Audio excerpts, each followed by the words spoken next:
గమ్మతి వార్తలు. ఓ సారు పలానా మనిషి మమ్మల్ని ఆగం చేస్తుండు. ఓ సారు పలానా మనిషి మమ్మల్ని దోసక తింటుండు. ఓ సారు పలానా మనిషి మాకు జీవనోపాధి లేకుండా చేస్తుండు, మా పొట్ట మీద కొడుతుండు. ఓ సారు పలానా మనిషి అంటేనే మాకు గుండెకాడ దడబుడుతుంది.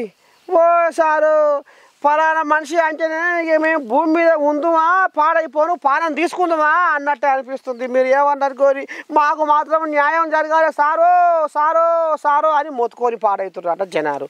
ఇక ఈ జనాల పోరు తట్టుకోలేక ఇక లాభం లేదు. అమ్మర కొడుక ఇక నన్ను చంపట్టురు అని పొయ్యి గోర పడ్డట. ఎవరాయనే చూద్దాం పని. ఉపాయం లేనోడు ఉపాసంతో చచ్చిండు అన్నట్టు మాజీ మంత్రి మేడ్చల్ ఎమ్మెల్యే డీజే మల్లు ఎంత రామసక్కని ఉపాయం చేసిండేముల్లో. నోరు ధరిస్తే మల్లారెడ్డి భూ కబ్జాలు, మాట్లాడితే మల్లారెడ్డి బెదిరిస్తుండు, ఎదురు తిరిగితే లేపేస్తా అంటుండు, ప్రశ్నిస్తే పాతాళం దుక్కుతా అంటుండు. మాది ఈడ కబ్జా పెట్టిండు, మాది గాడ కబ్జా పెట్టిండు, మా జాగా ఆక్రమించి ఆగం పట్టించిండు. ఇక ఏ ముచ్చట్లు దినా వింటున్నాం డీజే మల్లు గాయనే మల్లారెడ్డి గురించి.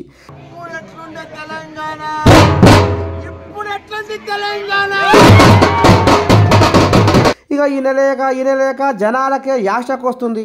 మరి మల్లారెడ్డికి ఎంత బాధ అనిపించాలి? పానానికి నిమ్మరం కావాలని, గుండెకు కాసింత విశ్రాంతి దొరకాలని, ఇక లాభం లేదని గోవా టూర్కు పైలం కట్టి మొత్తం గాలినే తిరుగుతుండులా. ఇగో చూడుర్రి ఎంతగానో సంబూరపడుతుండో మాజీ మంత్రి మల్లారెడ్డి.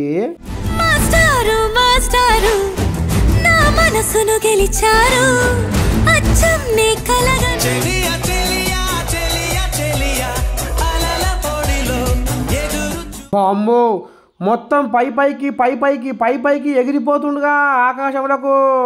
మా ఎవరేమనుకుంటే అక్కడనే ఉంటట్టుండగా సూర్యునితోటి చంద్రునితోటి శుక్రతోటి దోస్తానం చేసుకుంటా. వాయమ్మో నీ దండం పెడితే ఒరేకో ఇక్కడ చూడు రావు ఒంటర కోది లేక మూతి కిందికి మీదికి ఎట్ట తిప్పుతుండో నా స్వామి రంగు. To the city streets, we began to feel the fire. We rise like tall buildings. ఓ మల్లన్న 5వ గేరుల ఉర్రడి మీద ఉరకల పెడుతుండగా బండి. ఆహా వామ్మో. కానీ ఏది ఏమైనా మొత్తానికైతే మేడ్చల్లో మంది నిందల భయానికి పుట్టెడు దుఃఖంలో ఉన్న మల్లన్న గోవాకు పోయి చల్లబడ్డడులా. ఉన్నది ఒక బిడ్డ ఊరెళ్ళ మొగుళ్ళు అన్నట్టు మళ్ళీ తెలంగాణకు వచ్చినాక మల్లారెడ్డిని ఎంతమంది ఎన్ని తీర్లా ఆడిపోసుకుంటారో ఏమో అని ఇక ఈ నోట ఆ నోట ఒకటే అనుకుంటున్నారు. గమ్మతి వార్తలు.